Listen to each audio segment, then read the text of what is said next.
आज था संडे तो मैं घूमने चली जाती हूँ प्रयागराज। मुझे संगम घूमना था। मैं संगम में आई, यहाँ लेटे हनुमान जी बंद थे तो लाइन लगानी पड़ी थी, थोड़ी देर वेट करना पड़ा था मुझे।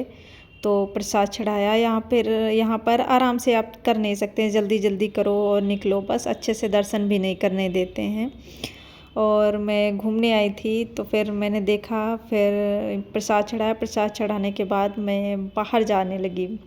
ये है लेटे हनुमान जी, यहाँ से बाहर निकलते हैं और काफ़ी चलना पड़ता है, तब जाके आपको त्रिवेणी मिलती है संगम। अब मैंने फ़ोटो तो एक दो ली अपनी, फिर मैं जाने लगी संगम की तरफ। वहाँ मुझे इस रेस से होकर जाना पड़ा। और ये आप साइड में जो देख रहे हैं इसको अकबर का किला कहते हैं। अकबर का किला है। मेरे पास टाइम नहीं था तो मैं घूमने नहीं आई। फिर मेरा माइंड हुआ कि फिर कभी आऊँगी तो अकबर का किला देखूँगी। ये मिट्टी और यहाँ काफ़ी दुकानें भी लगी रहती हैं। अभी माघ मेले की तैयारी चल रही है। फिर इस मिट्टी को और रेत को पार करते हुए मुझे मन्नत मांगनी थी, पूजा करनी थी, तो मैंने प्रार्थना की, वंदना की। और मैं इन सब में आस्था रखती हूँ। मन्नत, श्रद्धा, भगवान, इन सब में मेरी आस्था है और मेरी मन्नतें पूरी भी होती हैं। तो फिर मैंने काफ़ी देर प्रार्थना की और उसके बाद भगवान से प्रार्थना की, जल वल चढ़ाया, लिया। फिर एक दो वहीं नाव लगी थी तो मैंने एक दो फ़ोटो क्लिक करवाई। फिर छोटी सी क्लिप भी बनवानी थी, क्लिप बनवाई। और यहाँ मिट्टी बहुत चिकनी थी, मैं निकल नहीं पा रही थी तो पकड़ना पड़ा। और पीछे आप ये जो देख रहे हैं ये वीआईपीज़ के लिए था कि वो इनके अंदर जाते थे, क्योंकि यहाँ पानी का स्तर ज़्यादा निचला था, यहाँ नीचे पानी गहरा था।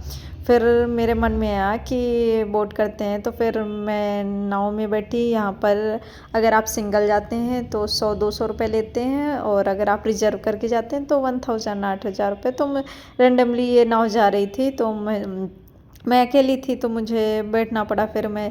और ये है संगम, जिसको घूमने और इन्जॉय करने में गई थी। यहाँ ये बत्तख जैसे दिखने वाले पक्षी थे। और ये है त्रिवेणी। त्रिवेणी बोलते हैं इसको, लेकिन इसमें सिर्फ 2 धाराएं हैं। इसमें 2 धाराएं ही दिखती हैं। और एक मिथ है कि जो तीसरी धारा है सरस्वती, वो पाताल लोक से बहती है। ये मिथ है, या फिर इसमें कुछ साइंस भी हो सकते हैं, मिथ भी हो सकते हैं। फिर मैंने एंजॉय किया और मुझे काफ़ी मज़ा आ रहा था, अच्छा लग रहा था कि मैं घूम रही हूँ। वैसे मुझे शौक़ नहीं थे, लेकिन फिर भी इस बार मैंने सोचा कि हाँ अब जॉब लग गई, अब तो घूमना ही चाहिए। फिर ये पानी, ये है संगम। बिल्कुल अजीब सा लग रहा था, अच्छा शांति, सुकून, बहता हुआ पानी, बिल्कुल अच्छा लग रहा था। और ये बत्तख जैसे दिखने वाले पक्षी, इनको नमकीन फेंकी जा रही थी। ये जो नमकीन है ये बोट में लेके आते हैं, आप उनसे बाई करो और फिर इनके लिए फेंको। तो पहले मुझे पता नहीं था, मैंने बाई की तो फिर उनमें ना नमक था ना स्वाद था, तो हम खुद खाने लगे। तो फिर जो नाव चला रहा था उसने बोला मैम ये खाने की नमकीन नहीं है, ये इनको फेंकने की है। तब फिर इनको खिलाया, जो बत्तख जैसे पक्षी थे। और वहाँ जो रेगिस्तान वाला एरिया टाइप का था, रेत थी, वहाँ पर ऊँट की भी सवारी करा रहे थे। ये मैंने यहाँ देखा तो मुझे लगा हाँ यहाँ भी ऊँट की सवारी होती। यहाँ काफ़ी ऊँट थे, लोग सवारी कर रहे थे। मैं अकेली थी तो मुझे डर लग रहा था, मैंने नहीं की। फिर यहाँ मैंने एक सैंड आर्ट देखी, वाओ कितनी अच्छी सैंड आर्ट थी। फिर मैंने एक दो फ़ोटो क्लिक करवाई। और फिर मुझे लगती है तेज़ की भूख, और सबसे पहले जाके मुझे तीखा तीखा सा भेलपूड़ी खाना था। और भेलपूड़ी काफ़ी अच्छा था, तीखा था, प्राइस भी इसका 20 रुपये था। और फिर मिलती है हमारी चटपटी सी मटर नमकीन, इसको भी मैंने बाई किया, ये भी थी 20 रुपये की। तो काफ़ी अफोर्डेबल भी थी और अच्छी भी थी। फिर वही लड़कियों की पहली पसंद पानी पूरी, फिर मैंने फुल्की खाई।